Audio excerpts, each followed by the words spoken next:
Okay, guys, welcome back to chapter 2 of the presentation. This is the Bible translations section. So, in this section, um, I'm going to establish how the Bible was translated, what sections were left out, and why they were left out. And this will serve as the foundation in moving forward because it's really important that you understand how the Bible was translated, who it was translated by, so that we have some validity in the arguments that will be made later on in this video. So with that being said, I'm quoting directly from the Zondervan Compact Bible Dictionary. Zondervan is, some of you may know, is a big publisher of Bibles and other media. So this is a reputable company, very credible. Their books are used, throughout Christianity and just in general Bible study and what have you.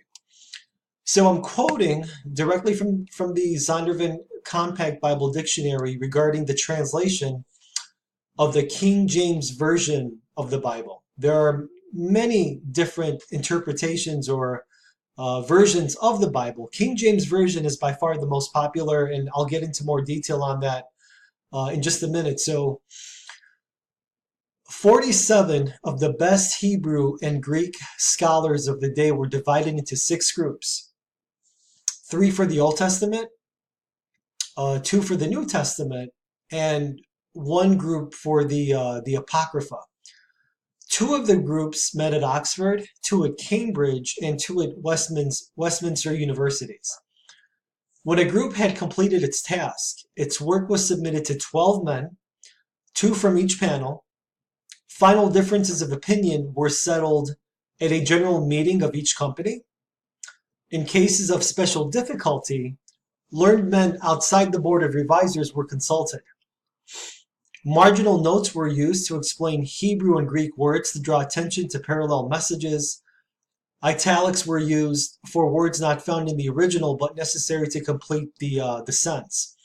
So what are they saying? So really, when they translated the King James Version of the Bible, they had 3 different groups.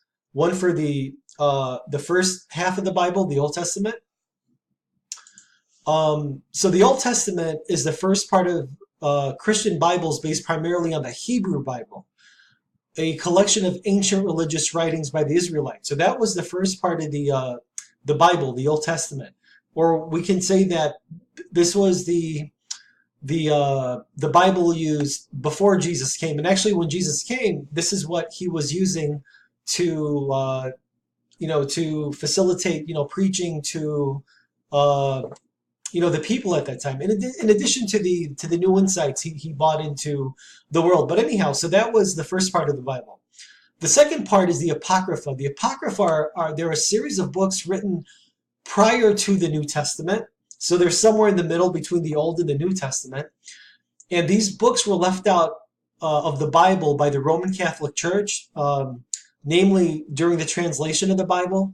Even Protestants do not include these books in their Bible, nor do other denominations of Christianity.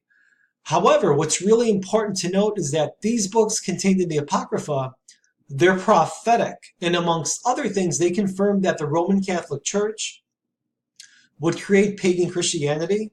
In fact, what you'll find is strong ties between the Roman Catholic Church and Christianity with other pagan religions prior to them, such as the Babylonians, the Assyrians, the Egyptians, the Greeks, and you'll see that there was an absorption of all these religions.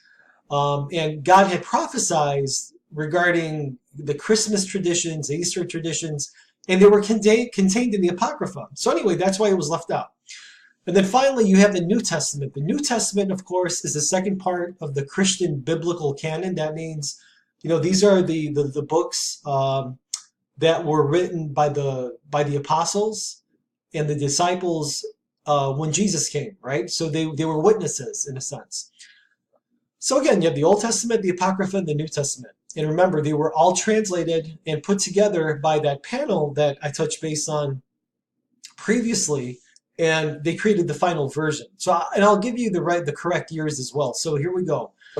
Uh, William Tyndale translated the first Bible. William Tyndale, he spoke and read Greek and Hebrew fluently. I mean, he spoke it and read it as good as most of you and I read English, right? Read and write English. So he lived between the year 1494 to 1536. He was executed in 1536 by strangulation by the Roman Catholic Church for translating the Bible. It was illegal to use any other version except the Roman Catholic version because they had taken so many things out of the Bible. And it's still common today. If you were to go and read the Roman Catholic's version of the Bible, it's totally different. I mean, they've left out a lot of things. It's been modified. Anyhow, now I'm digressing, but I think you get the idea. But William Tyndale's last words were that the King of England's eyes would be open, and that's exactly what happened.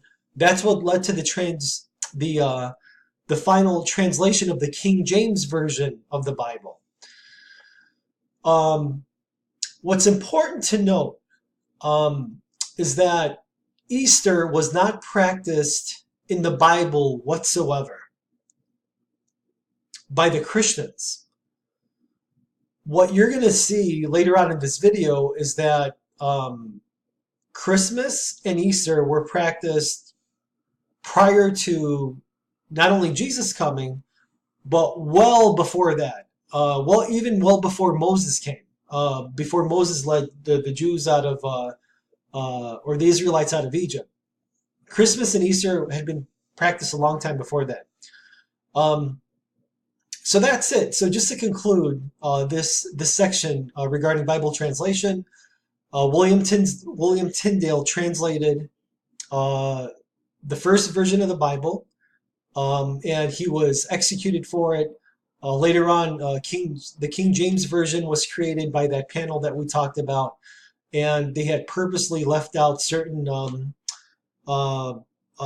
scriptures in the Bible.